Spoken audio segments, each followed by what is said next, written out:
সেটার উপর ভিত্তি করে কি আপনাকে বিশ্ববিদ্যালয় করার জন্য অনুমতি দেয়নি?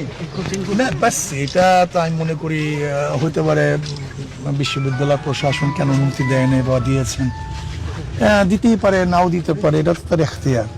ওইটার সাথে আমি সম্পর্ক আছে বলে মনে করি না। বাস ওটা পাস্ট, উনি এটা দুঃখিত হয়েছেন, দুঃখ প্রকাশ করছেন, বাস এরপর তার কিছু থাকে না। আমি শুধু আমি তো কারো আসলে বিরুদ্ধে কথা বলিনি, একটা ফরজিয়াতকে যদি কেউ অবজ্ঞা করে সেই হিসাবে কথা বলছে। আবার যখন সেটা সে সমাধান হয়ে গেছে, আমাদের মধ্যে তার কোনো ঝামেলা নেই, কি কথা ঠিক না?